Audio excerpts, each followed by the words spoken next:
Hey everybody, Steve here from the Hobby Project, and we've got a box, so let's see what's in it.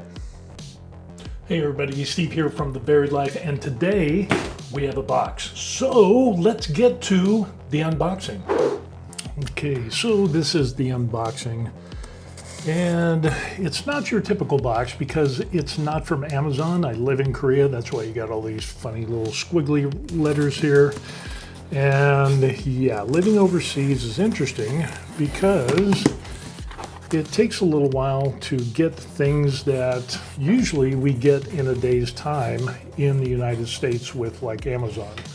You got some paperwork, it shows all of the items, which we'll see. We've got some stainless steel ball bearings, so that'll kind of give you a hint. And the other hint is this right here. So what we ended up getting is a bunch of Vallejo Premium Airbrush Color Acrylic Polyurethane Water-Based Paints. Yes, that's what we got. And I was able to find a Vallejo supplier here in South Korea. And yeah, I think this is going to be good.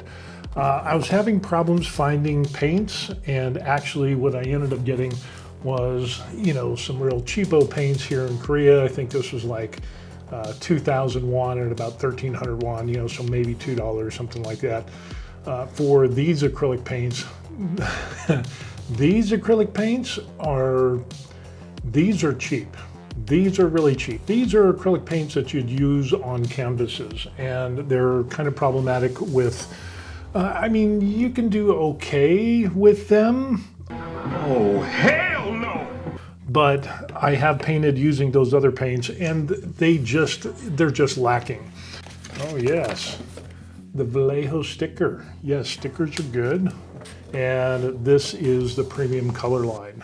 So they included this as well. Since I just started getting into airbrushing, yeah. My airbrushing skills are very far from being anywhere near a professional, as I am brand new. Let's get into the boxes and see what colors we have. Ooh, this is pretty. So go orange. Yeah, we've got that. We've got bright red.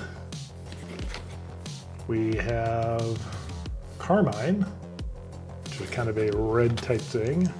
And then we have magenta,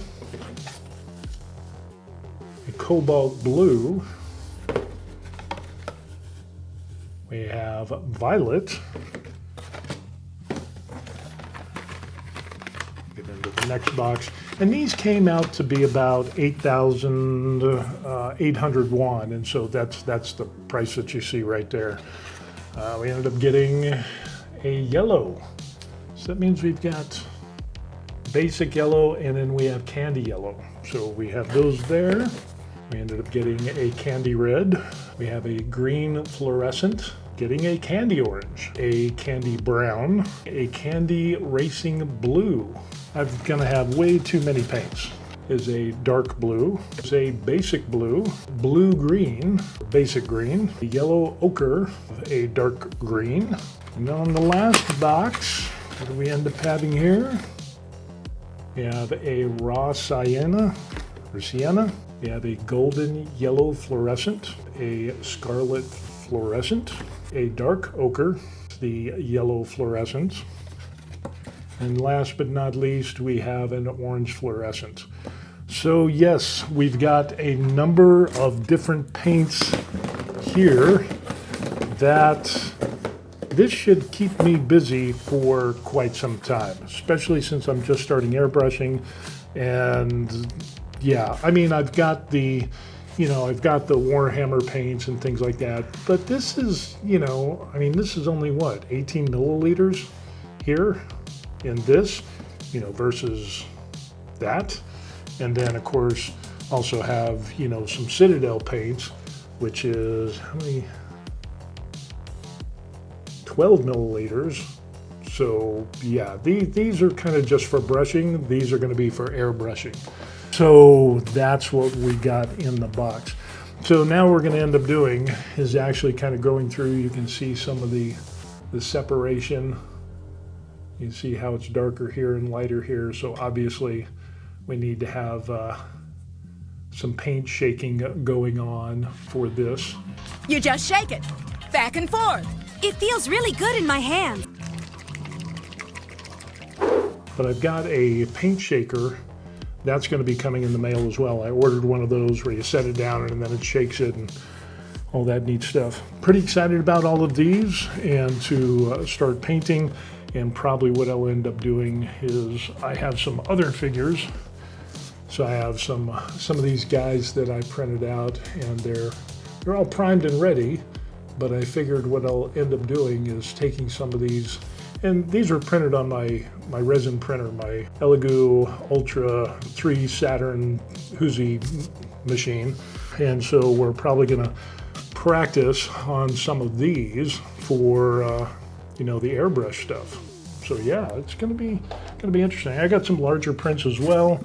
Another one that I end up having is like what we have here, the Deadpool, which Deadpool is coming out this July. So that'll be, got some big fanfare for that. But that's what we got in the box. I'm definitely gonna learn how to paint and do all this stuff. And yeah, I've got the Harder and Steenbeck airbrush, and I also have a compressor with a tank, and I've got my own spray booth that I picked up off of kind of like a Korean version of Amazon. I got it on Naver Shopping. So yeah, I think this is going to be good. So it'll be interesting to learn how to paint, specifically miniatures. And yeah, that's what came in the box.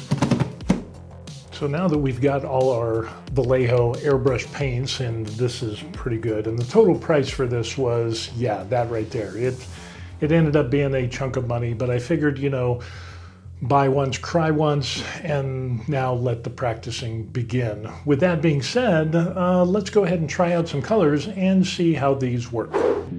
Alrighty, the first victim here is a Space Marine that I printed out from Cults 3D. It was a free miniature, and we're using the Vallejo Premium Paint along with our Harder and Steenbeck Ultra. A little bit too close to the miniature, but I'm just starting out with painting miniatures and trying to just get the basics down, so, cut me a little bit of slack. What I did notice with using this paint was no thinners, no flow improvement fluids or additives or water, just straight out of the airbrush. And it did coverage really well.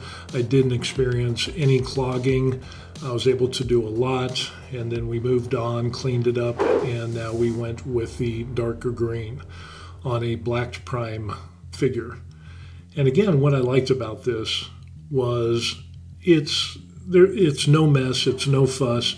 Definitely quality equipment comes into play. If you have poor quality equipment, it's going to have an effect on your results. Granted, yes, you need to have skill in airbrushing, and nothing can replace skill.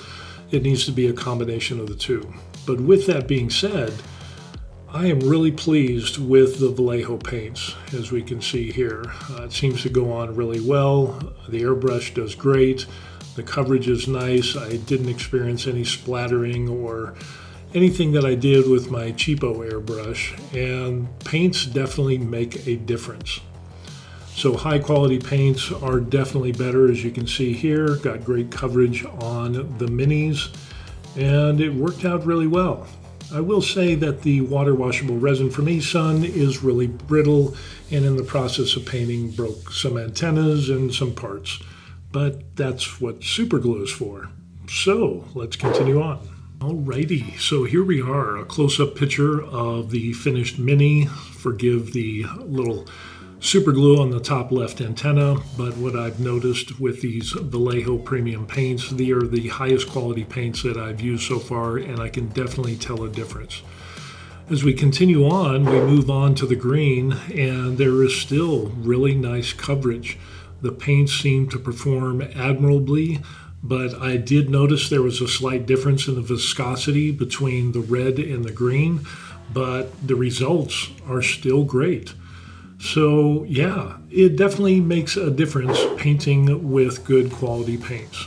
Now here's a picture of a work in progress of the guy in green with some gold highlighted accents using a 000 brush, which works really well. I'm going to enjoy painting minis with the airbrush and the Vallejo premium paints, but as you can see, the details and everything, the flow works out nice, and I think this was a good investment for my hobby. So with that, let's continue on. So in conclusion, do I like the new Vallejo airbrush paints? Yes, I do. Definitely 2 thumbs up in the fact that you don't have to add filler or flow improvement stuff or water like I have with some other cheaper paints. Definitely makes a huge difference in painting miniatures when you have good quality paints, and also have some good equipment. There's something to be said for that as well. So now that I have those 2 things, I need to work on my skills so that I can produce some high quality results. It might take a while, and if you have any tips or suggestions, please put them in the comment section down below. But with that being said, I think we're going to end this video. Thanks for watching, and yeah, that's it. That's all I've got. All right, bye. So thanks for watching, and we'll see you on the next video. Peace. Be sure to like this video and subscribe to stay up to date with what's going on with us, The Buried Life, as we're retired in Korea. We'll see you on the next video. Peace.